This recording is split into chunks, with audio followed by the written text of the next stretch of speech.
Hello and welcome to Mindful Manifestors. I'm Alex, and today I will be sharing a channeled message specifically about what your shadow wants you to know right now, what's getting in the way of your manifestations and creating what you want in your life. So if that is of interest to you or you feel pulled to this, feel free to stick around and let's get into it. Okay, so let's ground ourselves to the earth while also staying open, softening.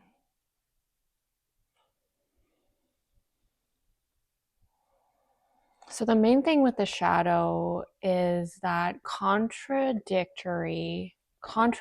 to popular belief, the shadow is not trying to harm us. It's not trying to hurt us or sabotage us. It's not trying to work against us. It's something that we're often afraid of, that we kind of pull away from, because the shadow aspect is the parts of ourselves that we don't want to accept. It's the parts of us that we don't want, that don't fit how we see ourselves.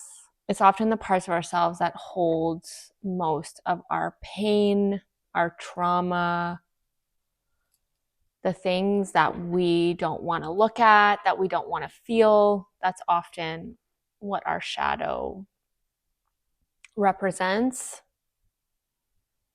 And the thing with the shadow is that it never goes away, right? It's something that is always within us.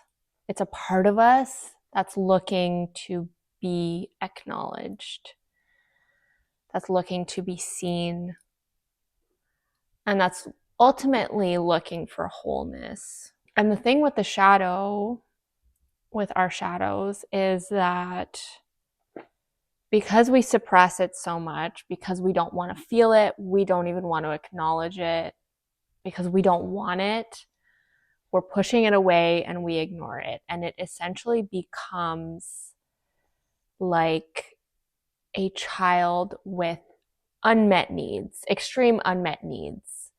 And so it does all of these things to try to get our attention. And usually it'll do this in the most unlovable ways, because it's just so desperate for us to see it, to look at it, because it's a part of us. And so, like a child with unmet needs, looking for attention, looking to get their needs met, it does so in the most unlovable ways, and it essentially manifests as self-sabotage, as something painful, something harmful, to blockages in your manifestations and what you're trying to create in your life. The shadow becomes sort of an amalgamation of our childhood and the things that happened in our childhood that may have impacted us, that may have been painful or uncomfortable, the things that we were maybe conditioned to believe or think or act or behave, the ways in which we feel potentially unworthy, unlovable, because of past experiences that were perhaps too painful, that essentially then become our shadow self and kind of get shoved down into our subconscious, meaning that we then are not conscious of it, but it ends up being what leads us into our lives. And the thing with the shadow is that it has a very kind of negative connotation to it, right? It's like this darkness. It's a shadow, right? It's like the light beaming and then the shadow that's kind of trailing or following behind us that just kind of won't go away. There's a lot of like fear kind of surrounding the shadow because it's perceived as darkness, and it is the things that we don't want about ourselves, that we don't want to accept, that do not fit the image that we're trying to put out, or even the person that we're trying to be. And where this comes into play in terms of manifestation is that manifestation is all about who we become, who we are, to essentially attract or create what we want out of our life. And when we're not seeing the results that we want, when we're not creating what we're trying to manifest, it's often because there's a shadow aspect of ourselves that we're not looking at, that we're not acknowledging, but that is deeply ingrained in our subconscious, that is essentially leading us to make decisions or behave in ways that are contrary to what we are trying to create. But because it's our shadow and it's part of our subconscious, we are not actively conscious of it. So we're not necessarily aware that we're making these types of decisions, or that we're acting in these types of ways, or that we're thinking in these types of ways that are leading us in the opposite direction than what we're trying to manifest. And so the shadow kind of shows up as a part of ourselves that is desperately looking to be acknowledged and seen and essentially accepted to become whole. And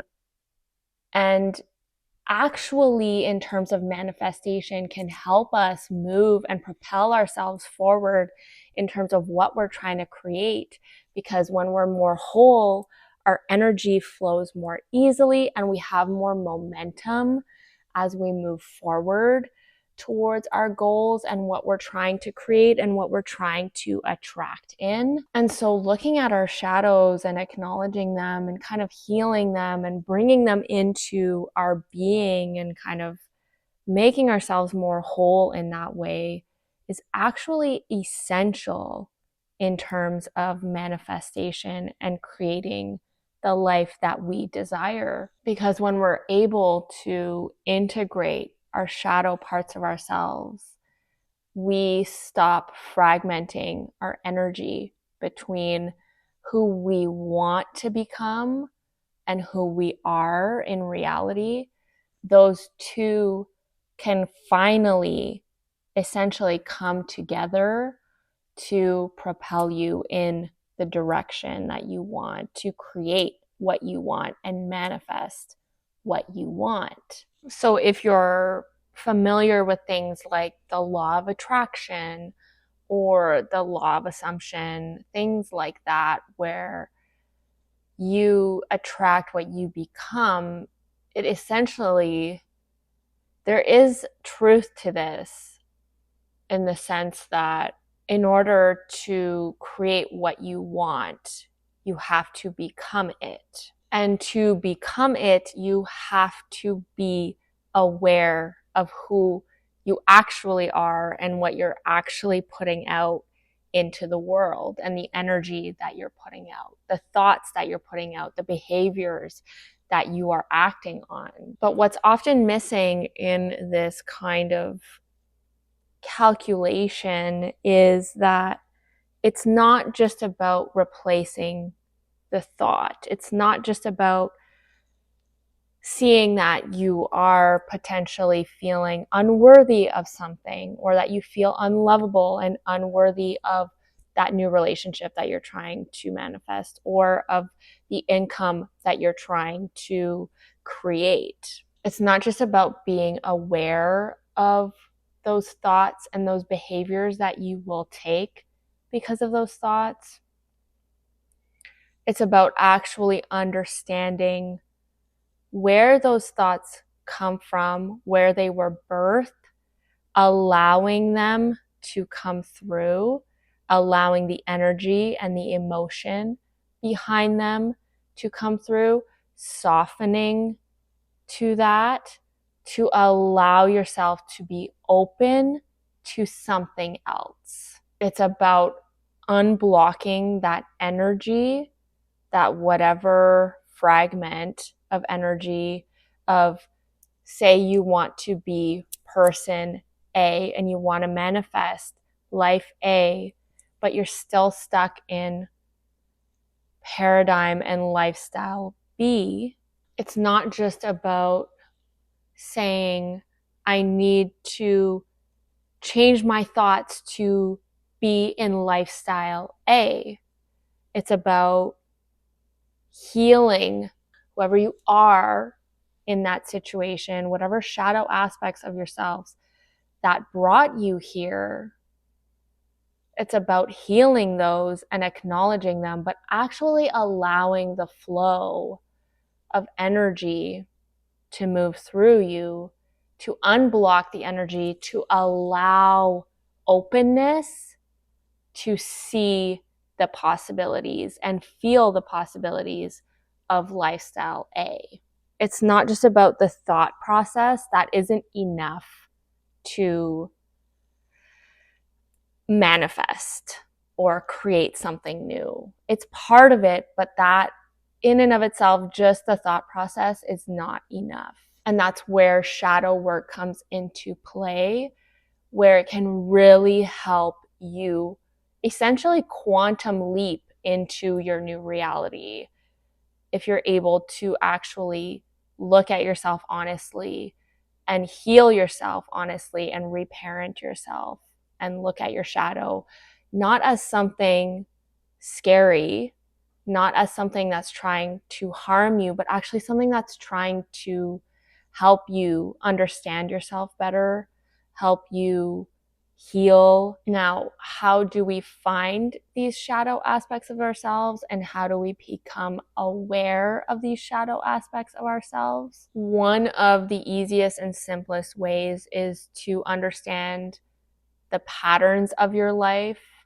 If there is, for example, a similar type of situation in relationship to money or a similar situation in your actual relationships that keeps coming up more than once throughout this lifetime, there's likely a shadow aspect in that that needs to kind of be brought up to the surface to allow your energy to flow into a new timeline or a new reality.